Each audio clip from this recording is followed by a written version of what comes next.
amén, amén. Bien, vamos a dar comienzo al el estudio de la palabra en el día de hoy. Y vamos a estar hablando bajo el tema, el título, eh, la obediencia que trae vida. La obediencia que trae vida.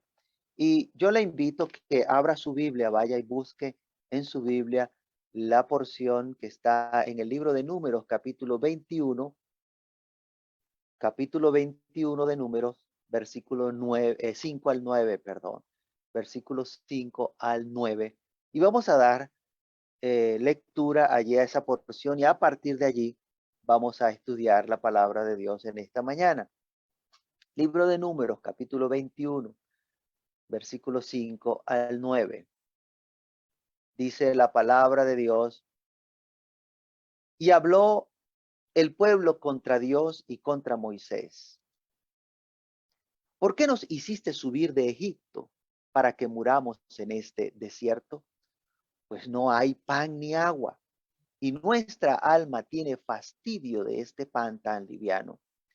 Y Jehová envió entre el pueblo serpientes ardientes que mordían al pueblo, y murió mucho pueblo de Israel. Entonces el pueblo vino a Moisés y dijo: hemos pecado por haber hablado contra Jehová y contra ti. Ruega a Jehová que quite de nosotros esta serpiente. Y Moisés oró por el pueblo. Y Jehová dijo a Moisés: hazte una serpiente ardiente y ponla sobre una asta. Y cualquiera que fuere mordido y mirare a ella, vivirá. Y Moisés hizo una serpiente de bronce y la puso sobre un asta. Y cuando alguna serpiente mordía a alguno, miraba a la serpiente de bronce y vivía. Gloria a Dios. Bien, vamos a partir de esta porción, a partir de esta escritura, vamos a hablar de lo que es la obediencia que trae vida. La obediencia que trae vida. Y analicemos un poco esta porción. Analicemos un poco esta porción y vamos a ver cómo el pueblo de Israel, estando en el desierto, ya habían escapado salido de allá de Egipto y atravesado el Mar Rojo, habían visto las cosas que Dios podía hacer con ellos. Dios los había sacado con mano fuerte, mano poderosa, y eh, empezó el pueblo a desanimarse y, y cometió uno de los errores que muchas veces no nos damos cuenta, constituye un error grave delante de Dios. Dice: el pueblo comenzó a hablar mal contra Dios y contra Moisés. Pero mire la expresión que está allí en esos versículos. ¿Por qué nos hiciste subir de Egipto para que muramos en este desierto? Pues no hay pan ni agua. ¿Qué de nuevo había allí? ¿Quién sabe? ¿Quién no sabe que en el desierto no hay pan y el agua escasea? Pero el asunto era hablar mal en contra de Dios. Ahora, ellos se acercaron a Moisés para quejarse, ¿y por qué nos hiciste subir de Egipto? ¿Qué había en su corazón? Ellos querían estar allá en Egipto. Siempre hay un grupo de personas que va a querer mejorar su vida, pero hay otro grupo de personas que está cómodo haciendo las cosas que hace en el mundo. Lo único que para el pueblo de Israel no era una elección quienes querían salir o quienes querían quedarse en Egipto, porque Dios había prometido sacar a todo el pueblo de allí, de Egipto. Entonces, pues, eh, como Dios había prometido, pues Dios cumplió la promesa de sacarlos de allí de Egipto. Y cuando estas personas le llegaron a Moisés a quejarse de por qué los había hecho subir de Egipto, Dios escuchó lo que estaba ocurriendo y se molestó y lo tomó de forma personal.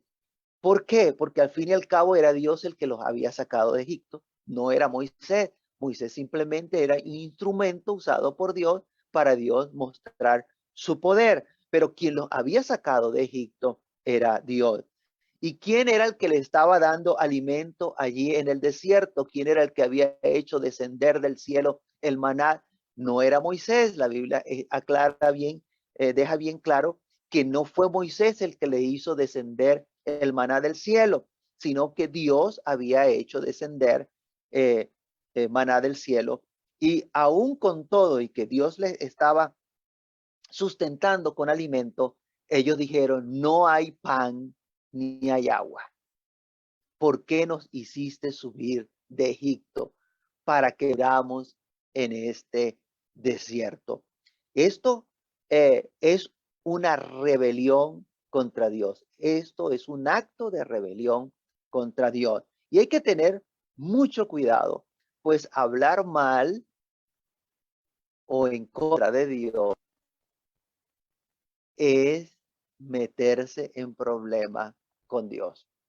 Es meterse en problema con Dios. Y a partir de este episodio, allí donde ellos empiezan a hablar mal de Dios, se desencadena una serie de acontecimientos que pues vamos a ir analizando con detenimiento. Dice el libro de Eclesiastés, capítulo 5, versículo 2 al 3, no te des prisa con tu boca, ni tu corazón se apresure a proferir palabra delante de Dios, porque Dios está en el cielo y tú sobre la tierra.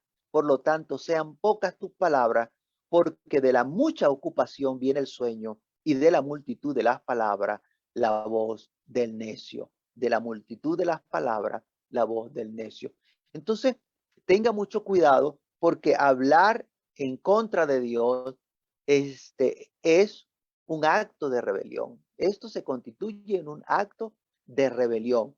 Entonces, cuidado, cuidado, porque algo que aparentemente era sencillo le causó grande, grande queja. ¿En qué consistió esta queja que presentaban los hijos de Israel delante de Moisés y delante de Dios? Bueno, compararon el alimento, el que comían allá en Egipto.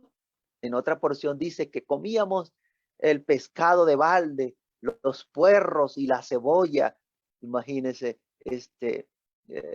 yo que no es precisamente el anhelo de la gente de comer así como cebolla, ¿no? Pero ellos estaban diciendo que ahora no podían comer cebolla y compararon el alimento que comían en Egipto y el que Dios les estaba dando en el desierto y menospreciaron el pan que Dios les enviaba. Lo consideraban liviano, lo consideraban liviano. Parece que estaban acostumbrados a algo que les cayera, que les sintieran aquí en el estómago, así como cuando usted no come arroz en el día y dice, me falta como el arroz. Ah, algo así como que le haga aquí, que le sienta. Dijeron, nuestra alma tiene fastidio de este pan tan liviano. Imagínense semejante cosa. Nuestra alma tiene fastidio de este pan tan liviano. Y bueno, estaban incómodos porque no se podían hacer un taquito al pastor o al pastor en un taquito también por si acaso, ¿no? No podían hacerse unas costillas barbecue o no podían hacerse una buena hamburguesa, un filete a la plancha, no podían, sino que descendía del cielo maná y para eso, para ellos eso era algo muy liviano, algo muy liviano. Y esto los llevó a criticar a Moisés y a criticar a Dios. Y déjeme decirle, esto se constituye en un acto de menosprecio, en un acto de menosprecio. Le voy a poner un ejemplo sencillo. Los que alguna vez han cocinado o que se encargan de hacer la comida en la casa y de pronto usted sirve la comida, la pone en la mesa, esta comida está salada, uy, no, esta comida sí quedó desabrida, esta comida quedó maluca. ¿Y usted qué siente? ¿Usted qué siente? Que le están despreciando la comida, que le están menospreciando el trabajo que usted tanto le costó hacer, pasó tanto tiempo acomodando para que otro pudiese comer y llega alguien y menosprecia, no, yo no me voy a comer eso, eso sabe feo, eso sabe mal, eso no era lo que yo quería comer, eso es un acto de menosprecio. Ahora, eso fue lo que hizo el pueblo de Israel con Dios. Lo que hizo el pueblo de Israel, dijo, estamos fastidiados de este pan liviano, ¿no? Queremos algo como más pesadito, como más pesadito. Bueno, Dios tomó cartas en el asunto y Dios le envió la muerte a manos de una serpiente. Hizo Dios que apareciese en una serpiente, dice ahí el versículo, y Jehová envió entre el pueblo serpientes ardientes que mordían al pueblo y murió mucho pueblo de Israel. Y acá es fácil nosotros ver, ay, Dios sí es malo, ¿cómo les va a mandar serpiente? Y vemos pues que esto hace frecuentemente el ser humano. No busca la razón por la cual le enviaron la serpiente, sino que están viendo es la serpiente. Dios los va a matar. Y el menosprecio que ellos estaban haciéndole a Dios. Y la queja contra Dios. Entonces, pues, tenga mucho cuidado. Todas nuestras acciones, todas, sin dejar ninguna por fuera, todas nuestras acciones tienen consecuencias. Más aún, menospreciar la ayuda que proviene de Dios, la provisión de Dios, cuando una persona menosprecia la bendición de Dios, pues eso trae consecuencias. Si no, pregúnteselo a Esaú para que usted vea la consecuencia que trajo el menospreciar la primogenitura. Esaú dijo, yo me voy a morir, ¿para qué voy a necesitar eso? Y entonces imagínese, ¿para qué va a necesitar la bendición de Dios? Ah, ¿cómo para qué? No, si la bendición de Dios enriquece y no añade tristeza con ella. Entonces, podemos ver que a pesar de que Dios los había sacado de la esclavitud, les hizo descender alimentos del cielo, no tenían que levantarse a trabajar, sino simplemente con un tiesto ir a recoger el maná que descendía del cielo, y aún así se quejaron contra Dios. Se quejaron contra Dios. Y bueno, Dios los hizo morir por andar quejándose. ¿Ve? Esto que hizo Dios es un acto de justicia, que en el fondo lo que buscaba era hacerles entrar en razón, hacerles entrar en razón para llevarles al arrepentimiento a esas personas que aún estaban vivas. Los que murieron, murieron en rebelión. Los que murieron, murieron en rebelión. Y aquellos que estaban vivos, que podían hacer el arrepentimiento, pues Dios los está llevando por medio de este acto de enviar serpientes que le mordieran, los está llevando a que se arrepintiesen. Esto hizo que ellos reconocieran su pecado. ¿Ve? Esto hizo que ellos reconocieran su pecado. Y preste atención. Dice el versículo, hemos pecado por haber hablado contra Jehová y contra ti. Ellos hablando con Moisés le dijeron, hemos pecado por haber hablado contra Jehová y contra ti. Entonces, el hecho de que vinieran esta serpiente los forzó. Ellos se vieron forzados a reconocer que la muerte le había venido por haber hablado mal contra Dios y contra Moisés, que la culpa era de ellos. ¿Ve? Que la culpa era de ellos. Cualquiera ahorita pudiese decir, no, la culpa era de las culebras esas que vinieron a picarnos, o la culpa es de Dios que nos envió las culebras. No, la culpa era de ellos por haber hablado mal contra Dios, haber hablado mal contra Dios. Y decir o reconocer que se ha pecado es un acto de arrepentimiento. Se constituye en un acto de arrepentimiento. Y esto era lo que se buscaba, que ellos lograran arrepentirse del pecado que estaban cometiendo. Pero mire lo que quiero mostrarle acá.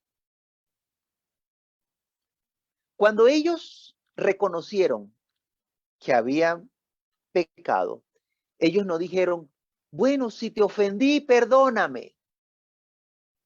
que es lo que usted escucha frecuentemente decir a las personas, ¿no?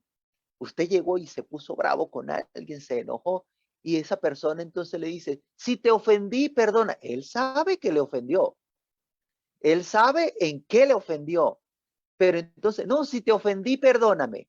No, lo correcto es como hicieron ellos. Ellos dijeron, hemos pecado por haber hablado contra Jehová y contra ti. Hemos pecado por haber hablado contra Jehová y contra ti. Entonces, cuando una persona va a pedir perdón, debe decir, mira, yo te ofendí en esto, en esto y en esto, te pido que me perdones. Te pido que me perdones. Esa es la forma correcta de pedir perdón. ¿Ve? No es que si en algo te ofendí, perdóname. Cuando una persona, oiga bien lo que voy a decir, cuando una persona le llega y le dice, si en algo te ofendí, perdóname, significa de que no hay arrepentimiento.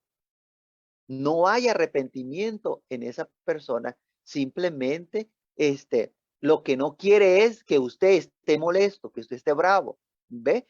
Pero no está arrepentido de lo que hizo. Cuando alguien se arrepiente de lo que hizo, dice, mira, yo te ofendí cuando hice esto y esto y esto, cuando te dije esto y esto y esto, yo te ofendí, te pido que me perdones, ¿ve? Y mucho menos como hay una parranda de sinvergüenza por allí que han hecho bastante daño y entonces la forma de pedir perdón es, ellos dicen, te ofrezco perdón. ¿Cómo que te ofrezco perdón? Si tú eres el sinvergüenza que estás ofendiendo, que estás haciendo daño, tú tienes que pedir perdón. Tú no estás perdonando si ofreces perdón. O sea, lo correcto es, yo te ofendí en esto y en esto, por favor, perdóname. Por favor, perdóname. Esa es la forma correcta. Cuando hay un arrepentimiento genuino, sincero, la persona reconoce no solo que ha fallado, sino en qué se ha equivocado, también lo reconoce y pide perdón puntualmente por esa falta que cometió. ¿Ve? Puntualmente pide perdón por esa falta que cometió. Eso es lo correcto. Ahora, cuando nosotros combinamos, llamamos a una persona al arrepentimiento, nosotros no podemos orar o decirle a esa persona, repite esta oración conmigo para que Dios perdone tus pecados, porque yo no sé en qué ha pecado esa persona.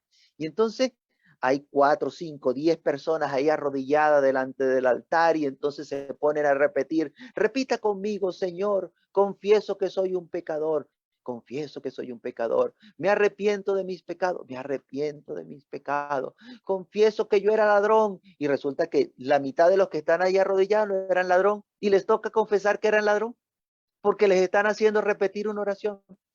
Confieso que era un borracho alcohólico, confieso, y resulta que la mitad de los que están ahí arrodillados no eran borrachos ni alcohólicos, sino que cometieron otra falta.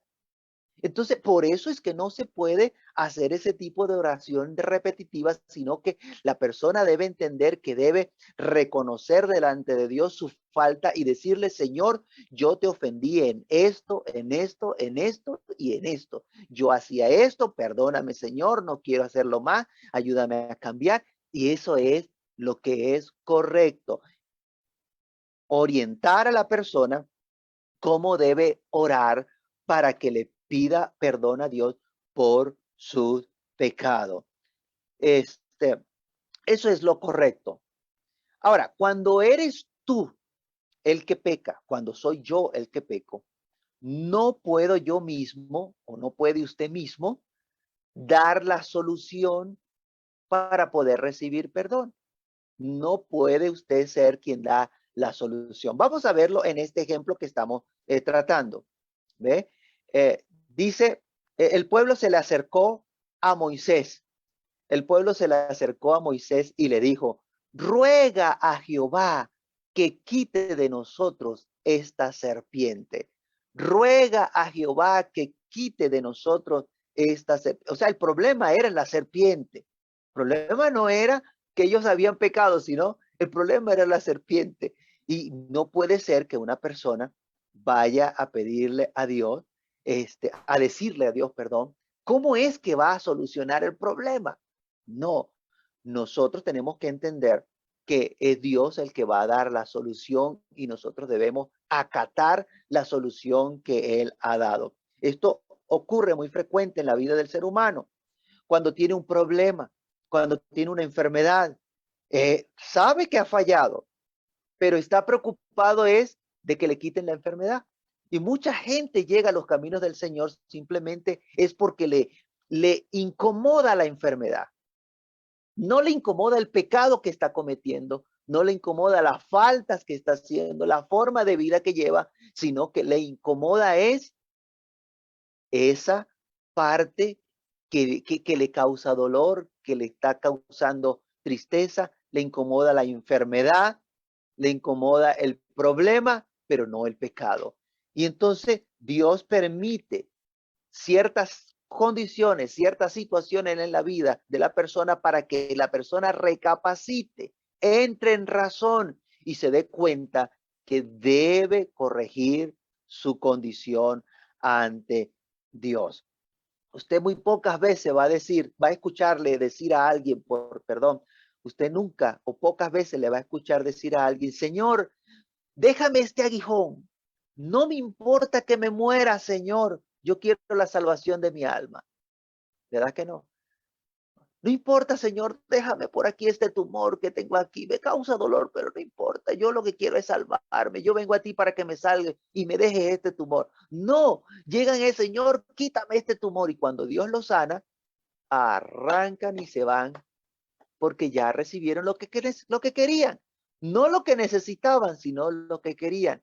Y resulta que Dios lo que está es buscando la manera de hacerle entrar en razón para que se aparte de esa vida pecaminosa que él, está llevando. ¿Y qué es lo que sucede? Que el ser humano se ha habituado al pecado y por eso no anda buscando que se le quite el pecado, sino las necesidades, los problemas que está pasando, lo que le incomoda, vuelvo y repito, lo que le incomoda. Dios ha ordenado la forma como hacer nosotros para alcanzar el perdón de nuestro pecado y tener vida eterna. Y eso es algo que no podemos decidir nosotros. Y por ahí hay mucha gente queriendo establecer su propia justicia, queriendo establecer la forma como ellos van a alcanzar la salvación. Y así no funciona.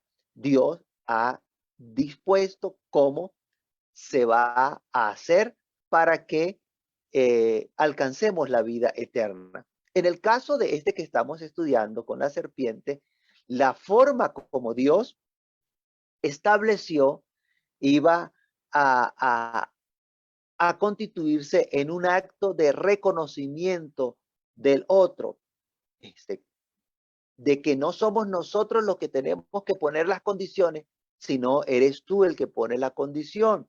Eso es un acto de reconocimiento. Señor, yo fui el que fallé, dime tú qué es lo que debo hacer. Qué bueno hubiese sido que esta gente le hubiese llegado a Moisés y le hubiese dicho así, Moisés, nosotros hemos hablado mal contra Dios. Habla con Dios, ora y dile, ¿qué es lo que tenemos que hacer? ¿Cómo podemos solucionar este problema que se ha presentado? Pero ellos me dijeron, dile a Dios que nos quiten esta serpiente, que la serpiente se vaya. Entonces Moisés interviene ante Dios por el pueblo, dice puntualmente, y Moisés oró por el pueblo. Y Moisés oró por el pueblo. Y venga y le explico, es necesario orar. Pues la oración es el medio por el cual nosotros le hacemos llegar a Dios nuestras peticiones, nuestros agradecimientos, entre otras cosas. Pero la oración como tal no les quitó el problema. La oración es el instrumento para nosotros manifestar a Dios los deseos, las intenciones, las decisiones de nuestro corazón. Por medio de la oración nos comunicamos con Dios, pero ya Dios decide cómo va a ayudarnos para solucionar la situación. Dios determina lo que se va a hacer. En respuesta a la oración, Dios determina lo que se va a hacer. Probablemente la respuesta que ellos recibieron no era lo que estaban esperando, porque ellos dijeron, dile a Dios que nos quite esta serpiente. Y en su defecto, Dios lo que hizo fue decirle a Moisés, hazte una serpiente ardiente y ponla sobre un asta, y cualquiera que fuere mordido y mirare a ella, vivirá. Dios le manda a Moisés que haga una réplica de esa serpiente y que la coloque sobre un asta para que la levante en alto, y dice, cualquiera que fuere mordido y mirare a ella, vivirá. ¿Ve? Allí hay una, una respuesta muy diferente a la que ellos estaban esperando.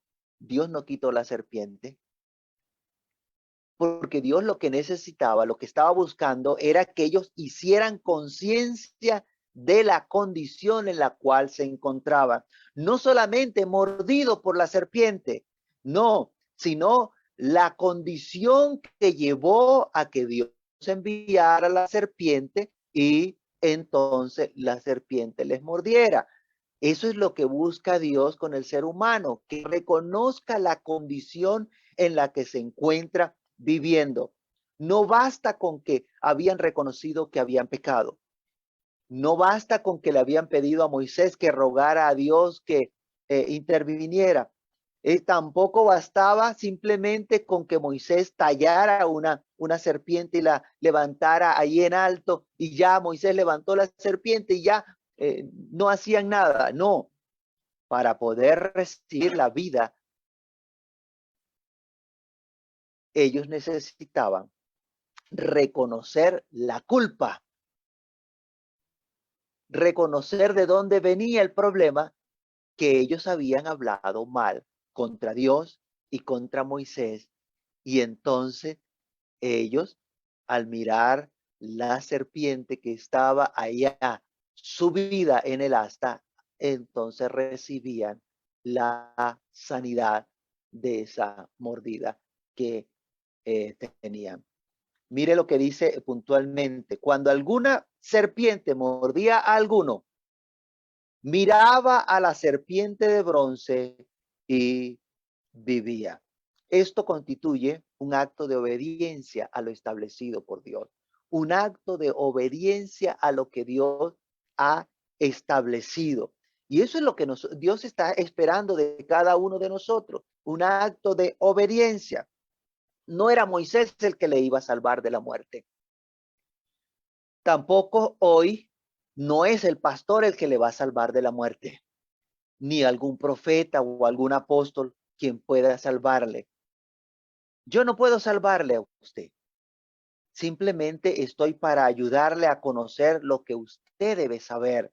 Solamente le puede salvar, o usted se puede salvar, al reconocer el por qué ha pecado. ¿Qué le llevó a pecar?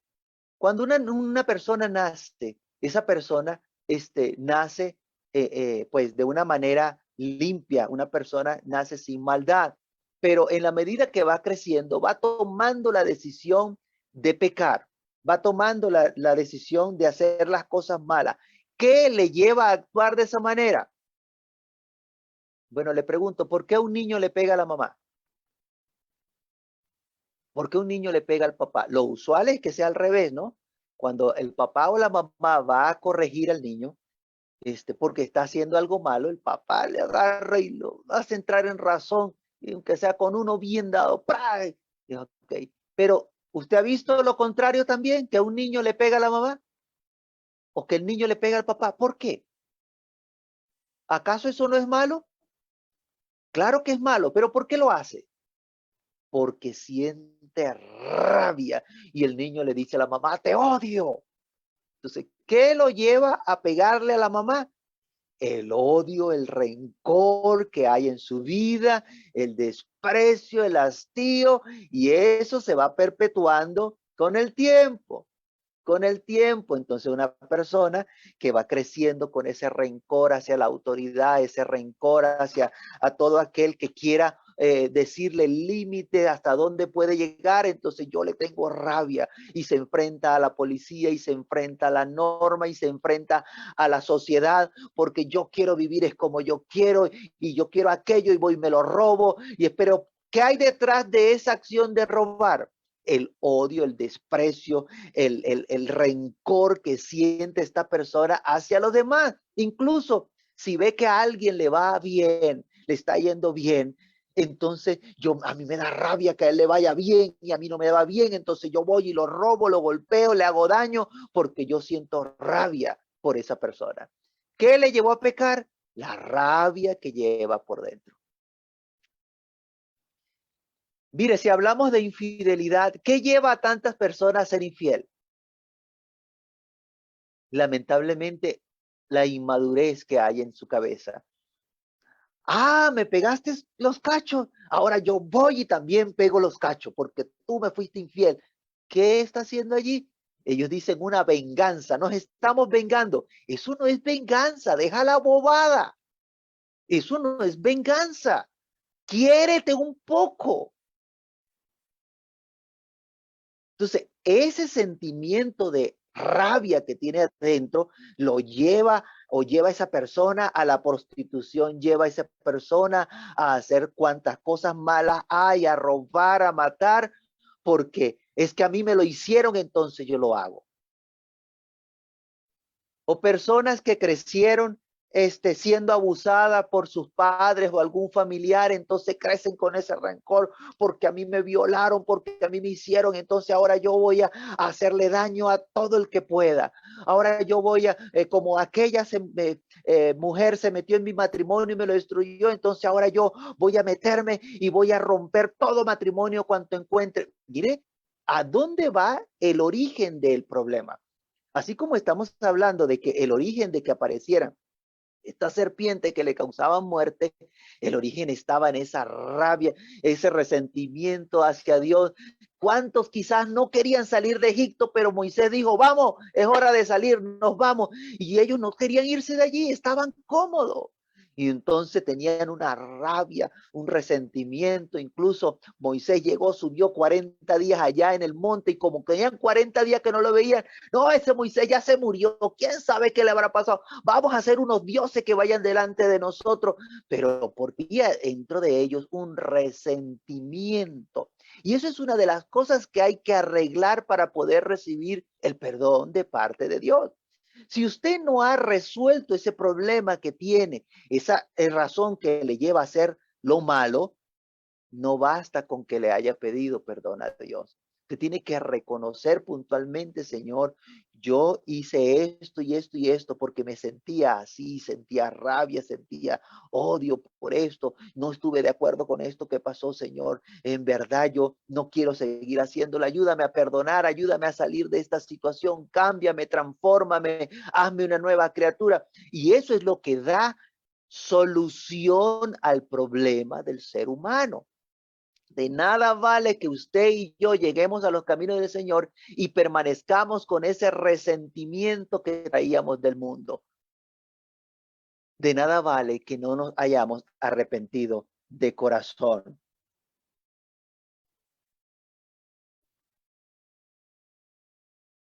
La Biblia nos dice que el Señor Jesucristo fue levantado en la cruz del Calvario para el perdón de nuestros pecados.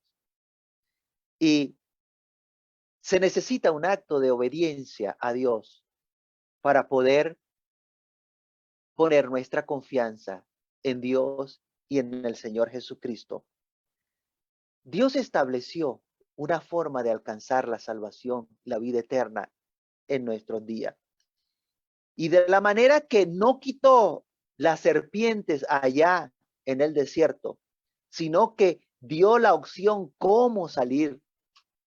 Usted ve que Dios no ha quitado el pecado. Es que no era más fácil quitar el pecado. Empezamos a arguir contra Dios allí, a pelear con Dios. ¿Y por qué Dios no quitó el diablo? Si era más fácil quitar el diablo allá en el Edén, de una vez lo hubiese destruido, chicharrón parejo, y ya se acababa, no hubiésemos pasado por todo esto. ¿Por qué Dios no hizo esto? ¿Por qué Dios no elimina las tentaciones? ¿Por qué no? Cuando en realidad el problema no es las tentaciones. Si yo no soy transformado en mi interior, en lo que hay dentro de mi ser, entonces voy a caer en las tentaciones. Pero si mi corazón es cambiado, es transformado, puede estar todas las tentaciones que puedan venir y usted no va a caer porque eso que había en su corazón ya fue transformado. ¿Ve? Ni el mismísimo diablo que le llegue a tentarle le va a hacer un daño porque ya usted fue transformado, ya dejó todo ese rencor, todo ese odio que puede haber en el ser humano. Y cuando una persona señala a Dios como el culpable de sus males, es porque hay rabia, hay rencor, hay odio. La culpa es de Dios. ¿Por qué me hizo así tan feo? Es que yo no debí ser feo. Ah, Dios me hizo feo. Y entonces eso es una rabia contra Dios, y que esa es la que debe resolver. Lo que va a resolver no es que dejar de ser feo o ponerse bonito, no, sino es resolver la rabia que tiene dentro. Esa es la que hay que resolver. ¿Ve? Cuando la persona resuelve ese problema, entonces está dispuesto a obedecer a lo que Dios ha establecido. La muerte se presentaba en todas aquellas personas que se negaban a mirar hacia la serpiente que había sido levantada para dar vida. La muerte se presentaba en aquellas personas que no estaban dispuestos a arrepentirse de haber pecado contra Dios. Y bueno, mire, está el ejemplo del hijo pródigo. No voy a buscar la porción, simplemente usted la conoce. Cuando él levantó sus ojos y dijo, he pecado contra el cielo y contra ti, no soy digno de ser llamado tu hijo, mas hazme como uno de tus jornaleros. Entonces, él reconoció que allí había un problema y que su pecado no había sido simplemente haberse ido de la casa y a disfrutar la vida loca, sino que había un resentimiento, y su resentimiento incluía a Dios. Eh, no es lo que nosotros queramos hacer o cómo nosotros queramos solucionar, es aceptar lo que Dios ha ordenado que debemos hacer, y eso se trata de obediencia. Eso se trata de obediencia. Todo el que es esclavo del pecado en la actualidad, que ha sido picado por la serpiente antigua, diablo o Satanás, todo aquel que ha caído en las garras del enemigo, si la persona se niega a mirar a aquel que fue levantado en la cruz, tiene asegurada la muerte. Tiene asegurada la muerte. Porque Dios estableció de que una forma de que por medio de Jesucristo nosotros alcancemos la vida eterna. Y déjeme decirle, el poder no estaba en la serpiente, no, sino en el acto de la obediencia. Y el poder no estaba en que Dios se convirtió en una serpiente para que todo el que mirara a Dios convertido en serpiente. No, eso tampoco ocurrió.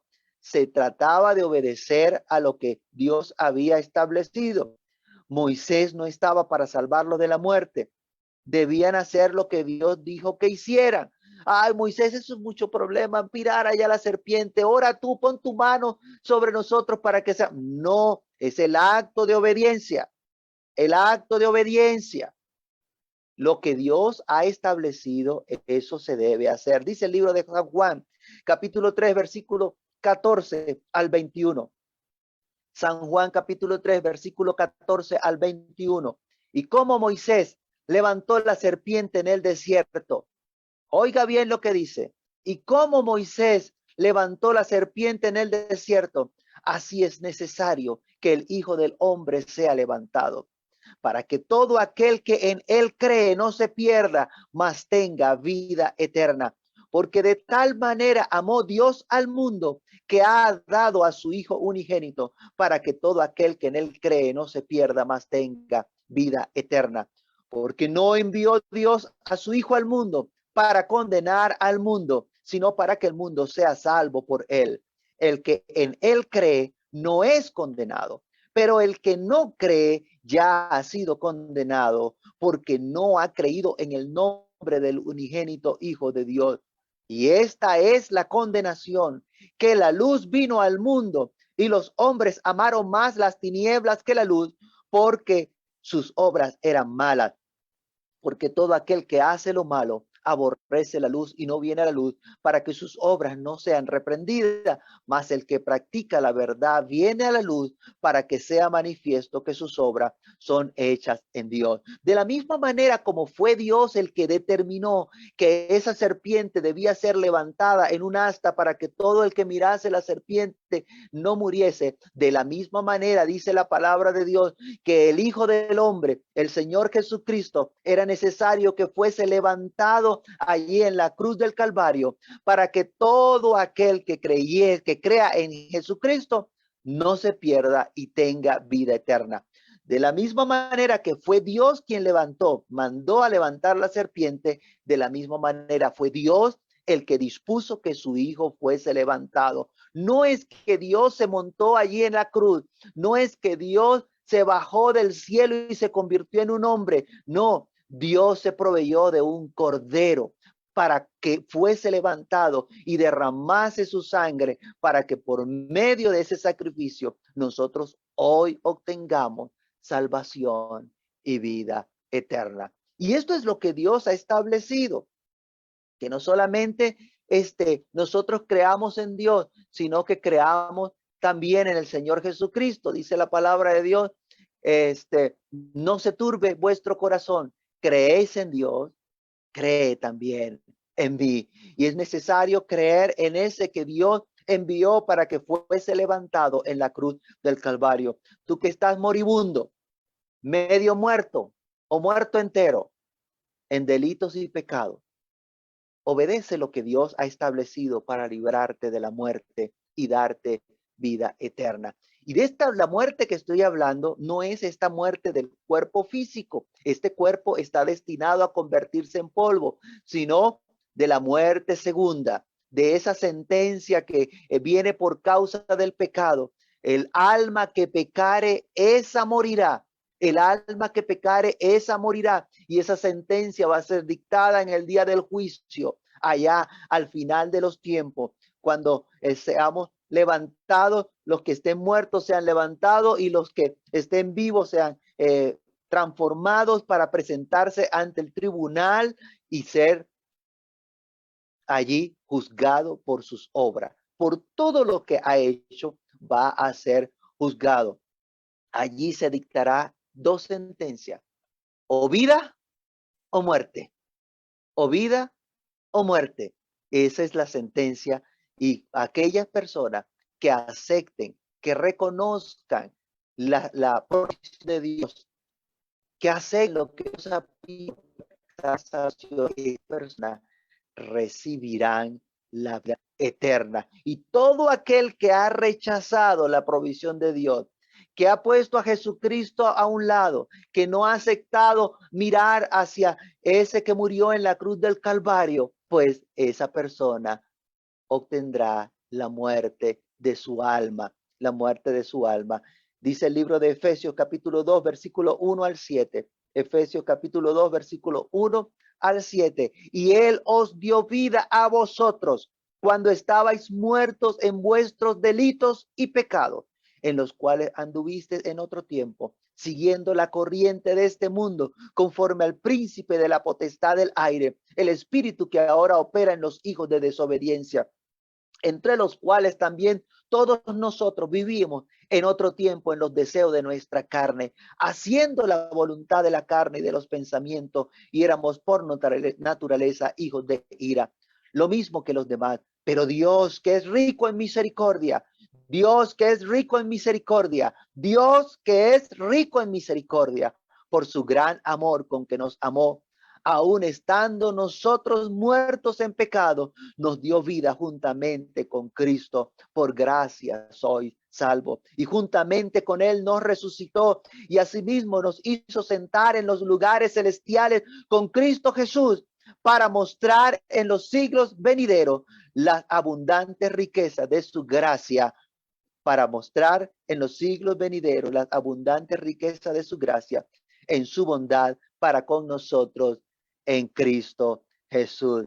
Qué bueno, qué especial, qué maravilloso lo que Dios hizo de darnos vida, aun cuando nosotros no la merecíamos, porque estábamos haciendo cosas malas, habíamos sido mordidos por la serpiente, andábamos en pecado, pero Dios proveyó para todo aquel que quiera la vida eterna. Dios proveyó a su Hijo amado y lo dio como esa propiciación para que nosotros hoy podamos alcanzar la redención, para que nosotros podamos obtener vida. Dice, nos dio vida juntamente con Cristo. Nos dio vida juntamente con Cristo. Dios está ofreciendo vida y vida en abundancia. Este es el propósito de Dios. El propósito de Dios no es hacerle a usted millonario, no es hacerle a usted rico. Dios le está ofreciendo es vida. Usted no sabe cuánta gente millonaria con todo el dinero del mundo en la hora de la muerte se dan cuenta que el dinero no les sirve para nada. Darían todo lo que tienen en dinero, en bienes, para alargar su vida y no pueden, porque el dinero no compra la vida. La única manera de obtener vida y vida en abundancia es al aceptar la disposición de Dios de enviar a su Hijo amado a morir en la cruz del Calvario, para que todo aquel que en él cree no se pierda, mas tenga vida eterna. Ver hacia ese que fue levantado en la cruz, que fue clavado en la cruz para nuestra salvación. Dice la palabra de Dios que Dios colocó la vida eterna en su Hijo, dice Primera de Juan capítulo 5 versículo 11, y este es el testimonio que Dios nos ha dado vida eterna. Y este es el testimonio que Dios nos ha dado vida eterna, y esta vida está en su Hijo.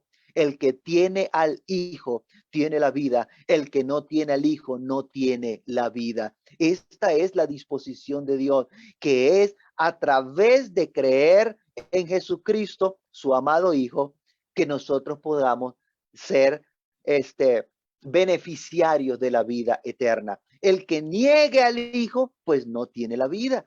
El que tiene al Hijo tiene la vida. Es como yo decirle a usted, le voy a dar un ticket, le voy a dar una entrada, y usted va a entrar, tiene el permiso para entrar a un concierto, para entrar a un lugar con ese ticket. Si usted no tiene ese ticket, a lo que llega a la puerta le van a pedir el ticket y usted no va a entrar. Pero si usted muestra el ticket, entonces usted venga, pase adelante. Bueno, la vida eterna es igual. El que tenga al Hijo, cuando vaya a darse la vida eterna, entonces tiene que mostrar que usted tiene al Hijo. Y si usted tiene al Hijo, usted venga, pase adelante. Venid benditos de mi Padre, porque usted ha hecho lo que Dios ha establecido. Pero si usted no tiene al Hijo, lamento decepcionarle, no va a alcanzar la vida eterna. Dios quiere que todos procedamos al arrepentimiento con el propósito de que alcancemos la vida eterna. Dice el libro de Romanos, capítulo 10, versículo 9 al 11. Y esta es la forma que está establecida para obtener la vida eterna. Romanos capítulo 10, versículo 9 al 11. Que si confesares con tu boca que Jesús es el Señor y creyeres en tu corazón que Dios le levantó de los muertos, serás salvo. Porque con el corazón se cree para justicia, pero con la boca se confiesa para salvación. Pues la Escritura dice, todo aquel que en él creyere no será avergonzado. Y quiero volver a leer este texto porque este es un texto que se toma muy a la ligera por algunas personas. Dice, si confesares con tu boca que Jesús es el Señor. No voy a entrar en detalle porque necesitamos otro espacio más o menos del mismo tiempo para explicar solamente lo que significa Jesús es el Señor. No está diciendo que Jesús es Dios. Dice la Biblia que Dios constituyó al Señor Jesucristo Señor. Dios le ha hecho Señor y Cristo, dice el libro de Hechos. Y que nosotros debemos confesar que Jesús es el Señor para gloria de Dios Padre. Entonces, si creyeres, si confesares, perdón, con tu boca que Jesús es el Señor, decir, yo creo que Jesús es mi Señor, y creyeres en tu corazón que Dios le levantó de los muertos. Mire lo que implica esto. Usted va a escuchar la gran mayoría de personas decir, es que el Señor Jesucristo se levantó de los muertos al tercer día. Él mismo con su poder se levantó. No, la Biblia dice bien claro que lo que debemos creer es que Dios, que el Padre le levantó de los muertos. Dios le levantó de los muertos para poder ser salvo. Si confesares con tu boca que Jesús es el Señor y creyeres en tu corazón que Dios le levantó de los muertos, serás salvo. ¿Y esto por qué? Porque de la misma manera como Dios levantó de entre los muertos al Señor Jesucristo, un día nuestro cuerpo va a ser levantado de la tumba si es que nos tocó morir antes de la venida del Señor Jesucristo. Es Dios el que tiene el poder, el Dios el que hace incluso el día y la hora que regresará el Señor Jesucristo por su pueblo, lo determina Dios. Dios le va a ordenar, le va a decir al Señor Jesucristo cuándo es el momento de él bajar, de él venir. Yo te invito allí donde estás a ponerte a cuenta con Dios, a que tú hagas cuentas con Dios. Tú conoces tu vida, yo no la conozco, tú sí la conoces. ¿Cómo estás? ¿Qué has hecho? ¿Cómo estás viviendo? La razón por la que haces las cosas, si hay odio, si hay rencor, si hay alguien que te maltrató, alguien que abusó de ti, que alguien hizo que tú cambiaras tu manera de vivir, que vivieras amargado, que tú eso lo conoces, tú sabes cuál es tu condición. Y si aún tú no has arreglado tus cuentas con Dios, yo te invito allí donde estás a ponerte a cuenta con Dios. Él nos ha dado a su Hijo para que todo aquel que en Él crea no se pierda, sino que tenga vida eterna. Reconoce que has pecado, reconoce que has pecado, confiésale a Dios, habla con Dios y confiésale tus pecados. No tienes que ir a confesarte con algún otro hombre. No tienes que llamarme, enviarme un mensaje y confesarme tus pecados. No, confiésale a Dios tus pecados.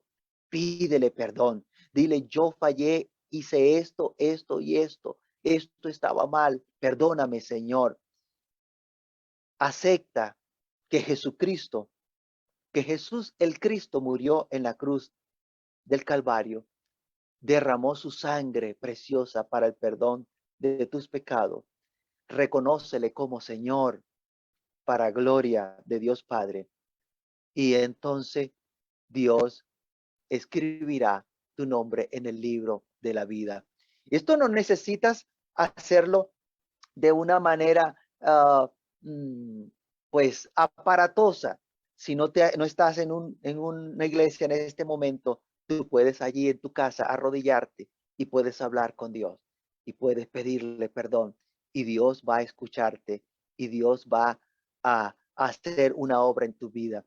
Y si lo haces, puedes comunicarte con nosotros y hacérnoslo saber por medio del correo y estaremos agregándote a nuestra iglesia y estaremos orando por ti, ayudándote a seguir dando los pasos que necesitas para vivir para Dios.